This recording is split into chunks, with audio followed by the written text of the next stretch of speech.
Now on Number 7 News at 7 a.m. on Local 3, it's time for a reset for the Avs. We've won every game on the road, so I guess we're kind of due for a tough night. And the Lightning strikes back in Game 3. We're live in Tampa as the Avs look ahead to Game 4. A fitting final tribute for a diehard Avs fan. We had him in a little baggie. We got Kyle over over the glass and onto the ice. Now we're talking to the best friend who paid the price for a special send-off at Ball Arena. And today is officially the first day of summer. Governor Polis is making plans to make sure we can keep the pools open amid a lifeguard shortage. What he plans to announce today coming up. Thanks for joining us. I'm Nicole Brady.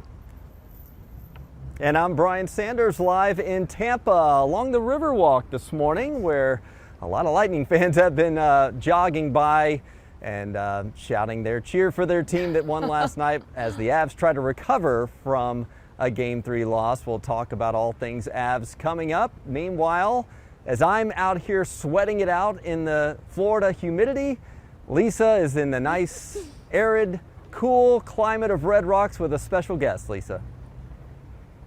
Yeah, you know what's funny is you were at a heat index of about 105 yesterday there in Tampa. Now it's like 95 today, not as bad, but you're right. It's beautiful here in Denver this morning and from Red Rocks. What a great way to kick off summer. We're looking at temperatures this morning. Take a look from City Park in the low to mid 50s primarily up and down the Front Range. You're going to find a little bit of cloud cover early on here. Winds coming in out of the south at about 10 to 15 miles per hour. And here over the next couple of hours, we'll see those winds pick up. It's been a little breezy. We'll see winds between about 20 and 25 miles per hour this afternoon.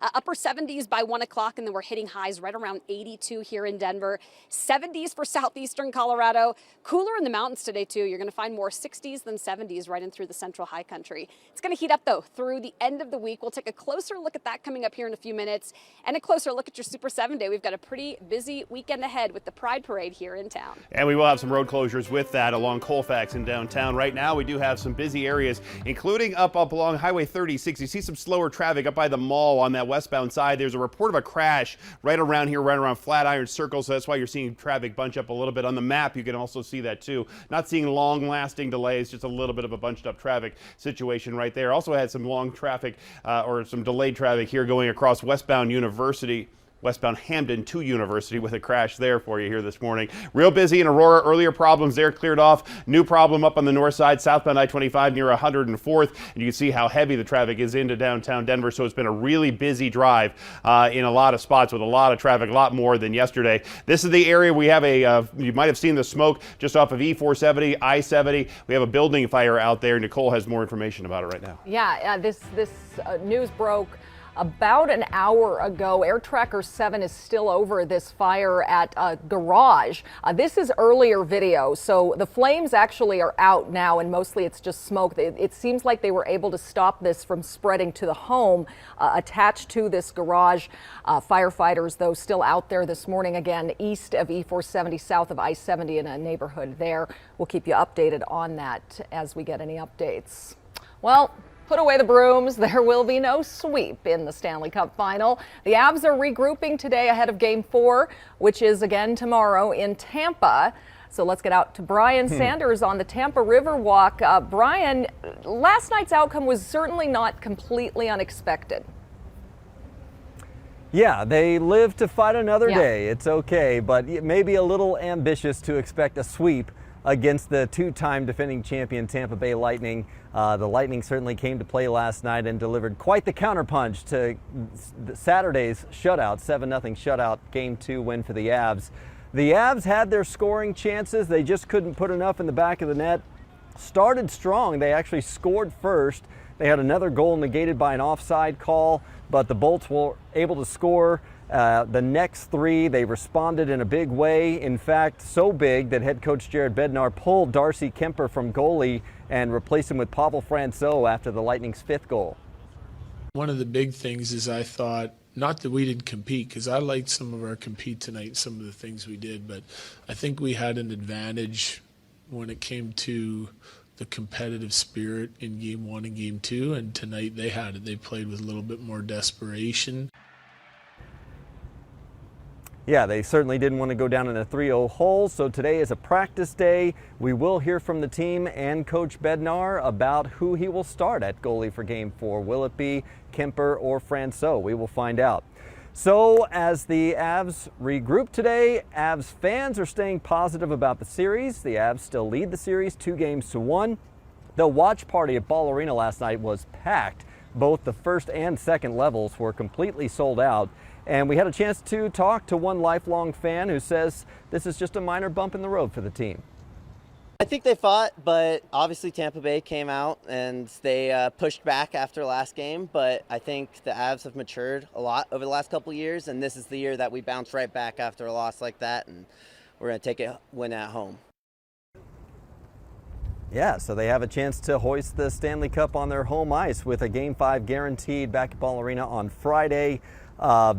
We know that another passionate fan will be with them in spirit on the ice. Interesting story here. Denver 7's Christian Lopez spoke to a man who spread his friend's ashes on the Avs home ice just as the Zamboni was driving by. Yeah, Brian, his best friend loved the Avs and passed away suddenly, so he decided to spread his ashes on the ice because he said that's exactly where his friend would want to be. Ryan Clark's best friend Kyle passed away just before Christmas Eve last year. They had been friends for over a decade. They loved going to watch the Avs together. Kyle was even the best man at Ryan's wedding. And in January, after the funeral, Kyle's parents invited Ryan to an Avs game, and he asked them if they could bring some of Kyle's ashes with them. And before the game, he and Kyle's stepdad got up close to the rink and they spread some of the ashes on the ice. But later on, an usher did come up to them, and Ryan was ultimately banned from all Avalanche events. He said right before it all happened, he was prepared to go to jail that day if he had to. You have no regrets. You would do it all over again. Oh, I'd do it all over again with the biggest smile on my face like I did last time. Because I know in my heart that's where he wanted to be. We weren't expecting to lose him in any way, shape, or form, and that happened so unexpectedly. And then when the opportunity presented itself, I couldn't turn it down. And so again, like I said, no regrets whatsoever. And he didn't face any charges or anything like that. And he's not banned from all events here at Ball Arena, just anything that is Av related for the rest of the season. Reporting live in Denver this morning, I'm Christian Lopez, Denver 7. Thank you, Christian. Yeah, hockey fans are a passionate bunch. What can you say? It'll make you do some crazy things. Meanwhile, here along the Riverwalk, we've heard a lot of cheers for the Lightning as people jog by, but we've also seen a handful of Avs fans who made the trek from Colorado, so that's been great to see, Nicole. Yeah, you've got the Avs logo on your shirt there, so they know who you are, right? Yeah, they know as soon as they run by. As a matter of fact, some have made multiple passes just to heckle me. Oh. Hecklers. Okay. It's okay. Okay, Brian. Yeah, we're going to be heckling them after tomorrow, maybe. If you were hoping, unfortunately, to watch Game 4 at Ball Arena's watch party, bad news, they've already sold out tickets for the game tomorrow. But you can hold a watch party of your own and watch Game 4 right here on Denver 7. Our team coverage will begin bright and early at 4:30 a.m. Our special pregame show is at 5:30 p.m. and Trujillo live at Amalie Arena. Puck drops at 6. Governor Polis says he'll make an announcement today about keeping pools open across our state this summer. Many communities are facing lifeguard and other staff shortages. The governor will be at Central Recreation Center in Aurora today with other city leaders. We don't really know at this point what exactly he's going to announce and how he plans to keep the pools open.